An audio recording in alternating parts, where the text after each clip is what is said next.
خب سوال اولی را و بحث اولی را که میخوایم آغاز بکنم چیستی و شناخت خود طلاق است. هرچند از نظر ادبی، از نظر فلسفه، از نظر جامعه شناسی و امثال اون بحث ها و نگاه ها و حوزه ها شناخت طلاق، بحث در مورد طلاق یا دید او حوزه و او علم و او رشته و او گرایش و او تحقیق و علم با طلاق ممکن از او جهت باشه، اما آنچه که ما در مورد طلاق به ذهن مردم و به ذهن خود او را القا میکنیم یا آنچه که ما از طلاق میگیریم، آنچه ما به یاد ما میاد و آنچه ما تجربه کردیم عزیزان چند چیز است.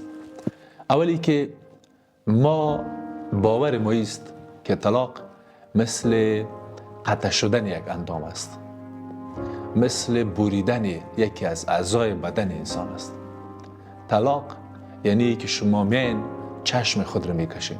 طلاق یعنی که شما میان یکی از اعضای بدن خود را، مثلا دست خود را، پای خود را میبرین و قطع میکنین به مو اندازه که چشم شما، دست شما، پای شما به شما میتونه آسیب بزنه، صدمه وارد بکنه و در آینده ها اذیتتان کنه، مزاحم واقع شوه، رنج ببرین از او.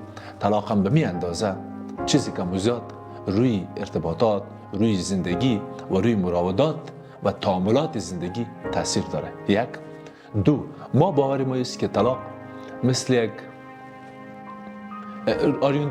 آروین یالوم به این باور است. البته وقتی که در آثارش میخوانیم و در تحقیقات البته نوشته هایش، آروین یالوم یک نکته یادآور میشه که طلاق، او میگه که طلاق یکی از بدترین، تلخترین، دردآورترین تجربه در زندگی انسان است. هرچند خود یالوم به عنوان یکی از روانشناسان تانست که تا آخر با همسرش که بسیار دوستش داشت یک زندگی بسیار خوب و دوستانه و عاشقانه داشته باشه که هنوز خودش حیات است و همسرش فوت کرده، ولی از تجاربی که با مراجعان خود داشت، از کاری که با مراجعان خود داشت، از کار و تحقیقات زیادی که در حوزه روانشناسی علل خصوص مشاوره و خصوصی تر اگر بگویم در مشاوره گروهی زیاد کار کرد و زیاد تحقیق کرد. او باورش است که من وقتی او میگه که من کار کردم، وقتی من تجربه کردم، من بی باور رسیدم که طلاق بر هر انسانی که در هر فرهنگی که زندگی میکنه، حال او آمریکایی است، افغان است، شرقی است، غربی است یا اروپایی است، در هر جایی که زندگی میکنه و انسان است و خانواده شکل داده، ارتباط برقرار کرده، وقتی جدا شده، وقتی طلاق گرفته، بسیار دردآور بوده بهش، بسیار زجر دیده ازش، بسیار سخت بوده بهش. این باور آروین یالوم است. من فکر میکنم که طلاق مثل، بخصوص در جامعه ما، مثل شکستن یک ظرف است. به خصوص ما در افغانستان زیاد ظرفای چینی و اینا داریم. وقتی شما یک ظرف چینی را از بالا میگیرین و از پیشتان مفته به یک چیز سمنتی و مثل همانند سنگ و پارچه پارچه و تکه تکه میشه، به این شکل یک حالت ایجاد میشه.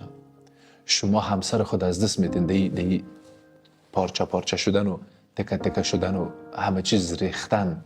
شما کل او عشق و صمیمیت را که ایجاد کرده بودین با این شکستن، با این پاره شدن، با این قسمت شدن از دست میدین. دخترکای نازنینتان، بچگکای خود خوبتان، اولادتان، همسرتان، عشقتان، صمیمیتتان، خانوادهتان که شکل داده بودین، شکل برش جور کرده بودین و با تمام با خوبیا و آرزوهای عام و تام خواستتان بود که یک زندگی قشنگ و عاشقانه و دوستانه جور کنین، او را متاسفانه از دست میدین.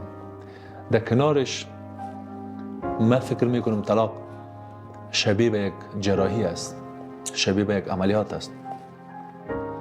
زمانی که شما یک بیماری، یک مشکلی را پیدا میکنین و بعد میرین یک جراحی، یک عملیات صورت میگیره، بعد او تومور، او مریضی، او سرطان یا هر چی که بود در بدنتان، او از شما برداشته میشه.